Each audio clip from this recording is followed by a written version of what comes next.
नमस्कार दोस्तों और स्वागत है आपके अपने YouTube channel the English club में। तो हम लोगों ने एक्सरसाइज 8 को दिया था और आज हम लोग बातें करेंगे एक्सरसाइज 9 प्रीपोजिशन का। ये सीरीज है। यदि आपने 1 से लेकर 8 तक के वो series of preposition practice set को नहीं देखा तो जरूर देख लीजिएगा। और आज हम लोग देखने वाले हैं एक्सरसाइज 9 को। आइए शुरुआत करते हैं। इंस्ट्रक्शन सबसे पहले हम लोग पढ़ेंगे दोस्तों। कहता है करेक्ट द फॉलोइंग सेंटेंस, यानी कि जो प्रीपोजिशन इसमें इस्तेमाल किए गए हैं इसमें रॉन्गली प्रीपोजिशन का इस्तेमाल किया गया है, आपको करेक्ट करना है। जैसे मैं एक एग्जांपल के थ्रू समझाता हूँ कि his wife was dressed up black, गलत है। उसकी जो वाइफ है यानी कि ब्लैक ड्रेस की हुई। तो जब ड्रेस्ड हम लोगों को पता है अप नहीं दोस्तों, क्या होता है ड्रेस्ड इन, यानी कि उसकी जो वाइफ है ब्लैक कलर की वो ड्रेस पहनी हुई है, ड्रेस्ड इन, है ना। Dressed in black, dressed in white, dressed in red, इस तरह से ड्रेस्ड इन येलो। और डिफरेंट दोस्तों सबको पता है फ्रॉम प्रीपोजिशन लेता है, दिस इज डिफरेंट फ्रॉम। तो डिफरेंट टू प्रीपोजिशन गलत है, ये तो आमचाल कॉमन भाषा में हम लोग इस्तेमाल करते हैं। डिफरेंट फ्रॉम नहीं, तो इसमें हम लोगों को सुधार कर देना है।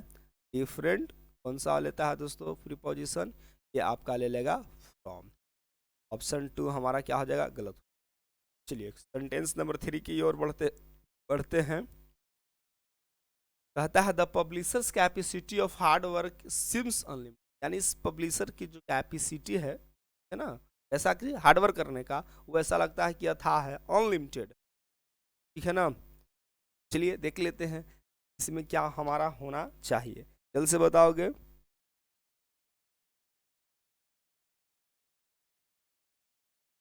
ये जो हम लोगों का रहेगा ये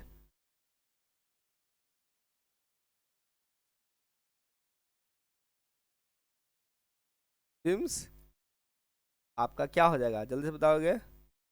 capacity for hard work, of hard work के जगह पर हम लोग इसको इस्तेमाल कर देंगे दोस्तों। ठीक है ना। The publisher's capacity for hard work seems place of for should be, और प्रिवेंट, रिस्ट्रिक्ट, प्रोहिबिट, ये सब दोस्तों अपने बात कौन सा प्रीपोजिशन लेता है, फ्रॉम। सफर भी फ्रॉम लेता है, ठीक है ना। तो my wife prevented me from speaking, जब अब हमारा फ्रॉम लग गया तो स्पीक किस में कन्वर्ट हो जाएगा दोस्तों, स्पीकिंग। थोड़ा थोड़ा याद रखें। What are you laughing at, याद रखेंगे। लाफ एट का मतलब होता है किसी को मजाक लगाना, कमेंट करना। लाफ एट, लाफ एट का मतलब किसी पर हंसना नहीं, किसी पर कमेंट करना होता है। Laugh at, don't laugh at Deepu, है ना। लाफ एट का मतलब to comment.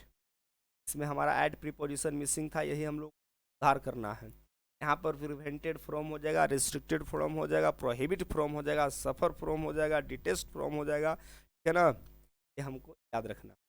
Babar attacked India in 1526, 1526 Babur ने भारत पर 1526 में क्या किया, अटैक किया। ने बताया था कि ये फर्स्ट बैटल ऑफ पानीपत था।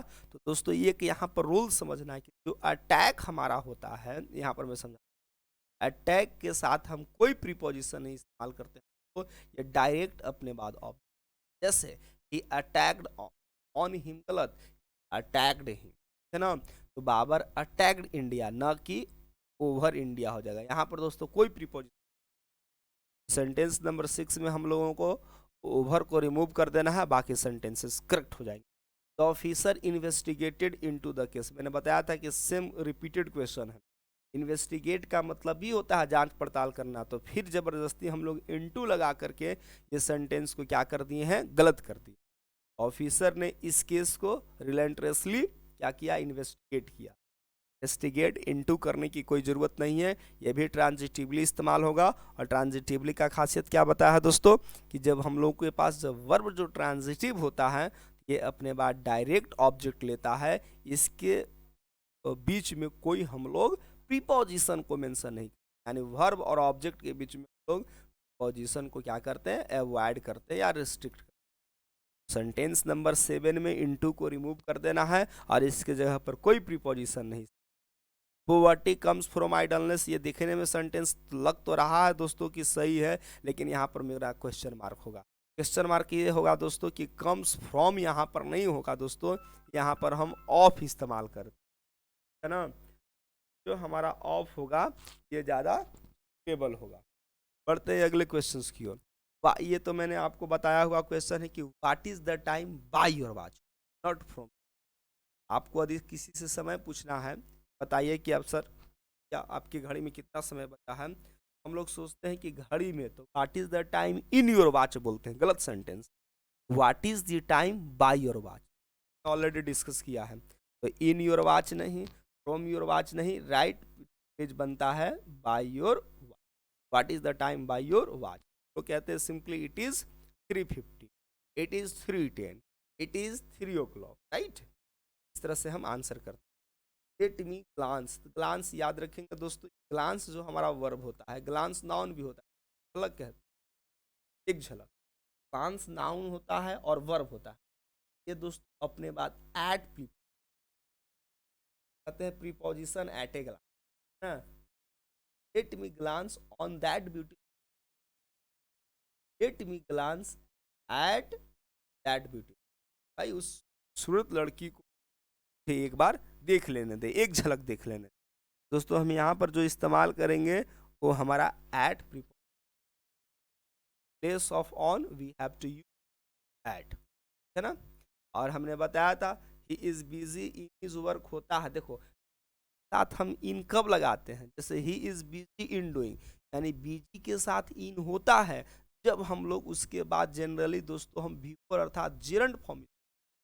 लेकिन जब बीजी के साथ कोई नाउन इस्तेमाल होता है तो ये प्रीपोजिशन दोस्तों चेंज कर जाता है, और हमारा राइट जो preposition with, he is busy with his, वह काम के साथ, लेकिन ही is busy in doing his.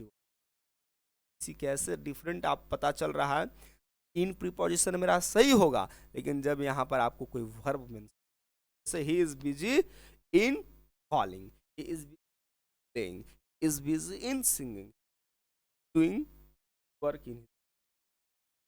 An old man accused of crime, आरोपित लगाना, आरोप कर, एक बुढ़े आदमी को टाइम के लिए क्या कर दिया गया, आरोप लगा गया, ब्लेम कर दिया। तो एक्यूज ऑफ जो, सॉरी जो एक्यूज्ड वर्ब है वो अपने बाद टू नहीं दोस्तों, एक्यूज्ड ऑफ प्रीपोजिशन, है ना, आरोपित बनाना कर सकते हो। देयर इज नो लिमिट, ऐसे लिमिट टू, आपने मैथमेटिक्स के स्टूडेंट रहे होंगे दोस्तों, तो आपको ऐसे भी पता होगा कि लिमिट जो है अपने बार टू प्रीपोजिशन लेता है, ऑफ तो लेता ही नहीं।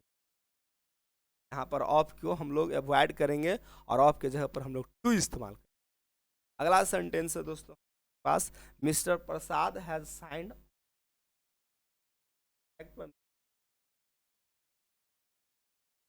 राइट आंसर,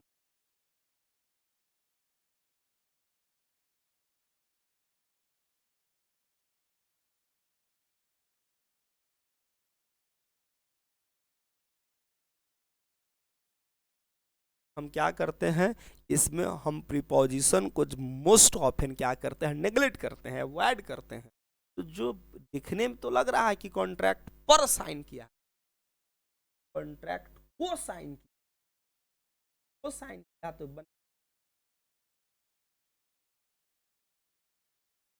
तो ये जो सेंटेंस नंबर हम लोग का जो 14 है, इसमें हम ऑन को क्या कर देंगे, रिमूव कर देंगे, और इसके जगह पर कोई नहीं होगा। रूल मैं आपको रेक्टेंगुलर बॉक्स में बनाकर दिखा दिया है, आप देख सकते हैं वीटी प्लस ओ, वीटी आप समझ सकते हैं वर्ब ट्रांजिटिव, और ही परसिस्टेड सीधी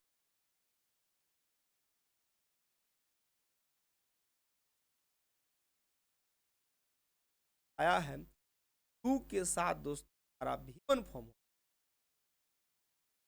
वर्ब, दूसरा प्रीपोजिशन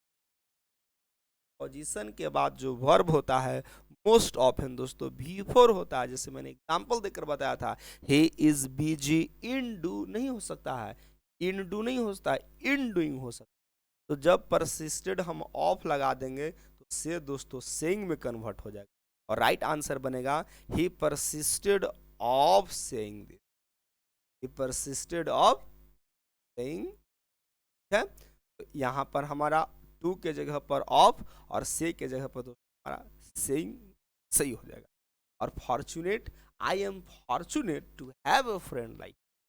मैं बहुत अपने आप को लकी मानता हूँ, मैं अपने आप को धन मानता हूँ, है ना, आप जैसे मुझे एक दोस्त मिला। फॉर्चुनेट का मतलब लकी, भाग्यवान जिसको कह सकते हो। तो आई एम फॉर्चुनेट। अब आपको पता करना है कि फॉर्चुनेट जो है कौन सा प्रीपोजिशन, आपको बताया जाए था जी, फॉर्चुनेट टू, तो फॉर्चुनेट इन प्रीपोजिशन लेता है, आई एम फॉर्चुनेट इन, ठीक है। और जब अब इन लग गया फिर वही सेम कॉन्सेप्ट आ जाएगा, प्रीपोजिशन के बाद वर्ब कौन सा फॉर्म लेता है, और फॉर्म। इसका एक्सेप्शन कौन सा है दोस्तों, टू। टू एक ऐसा प्रीपोजिशन है जिसके बाद भी वन होता है, बाकी जितने सारे प्रीपोजिशन है वो अपने बाद क्या लेता है, वर्ब का भी4 लेता है। जैसे तभी तो हम लोग कहते हैं आफ्टर फिनिशिंग माई होमवर्क, ठीक है, आई वेंट होम, काम समाप्ति के बाद मैं घर चला गया। आफ्टर फिनिश नहीं होता है दोस्तों, फिनिशिंग होता है। After washing my hands properly I go on eating. After wash बोलते हो नहीं बोलते हो, कॉन्सेप्ट क्या है कि प्रीपोजिशन के बाद जब भी हम वर्ब इस्तेमाल करते हैं तो भी4 फॉर्म में इस्तेमाल होता है। तो आई एम फॉर्चुनेट इन हो जाएगा, तो हैव का भी4 क्या हो जाएगा, इन हैविंग। राइट आंसर बनेगा दोस्तों आई am fortunate in having a friend like you.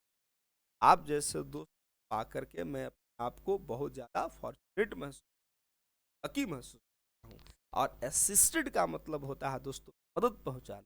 आपने असिस्टेंट टर्म जरूर वर्ड सुना होगा, असिस्ट, ASSIST, असिस्ट वर्ब होता है, इसी से बना है दोस्तों असिस्टेंट, इसका मतलब होता है सहायक। आपने सुना होगा असिस्टेंट प्रोफेसर या असिस्टेंट है, वह तो मेरा असिस्टेंट है, हेल्पर है। तो असिस्टेंट जो होता है, फिर से सेम रिपीटेड क्वेश्चन है, सेंटेंस नंबर 15, 16 और 17 तीनों दोस्तों एक ही पैटर्न पर हमारा क्वेश्चन दिए गए हैं। यहाँ से हम लोग क्या करेंगे, टू की छुट्टी होगी, मेंशन करेंगे और जब इन प्रीपोजिशन इस्तेमाल करेंगे तो डू किस में कन्वर्ट हो जाएगा, डू। यानी कि हम करेक्ट सेंटेंस समझेंगे, seek assisted in doing that, उसने इसे करने में क्या मदद पहुंचाई, हेल्प। अच्छी चीज है, आप भी किसी को मदद कीजिए, आपके मदद से किसी की। ये था हमारा एक्सरसाइज है 9 हमारा है। आई होप फ्रेंड्स 9 में आप सारे लोग मिलते हैं लोग नए सेशन में एक्सरसाइज 10 के, ना आइए लोग वेट करते हैं नए सेशन एक्सरसाइज 10 के लिए। तब तक के लिए दोस्तों जय हिंद।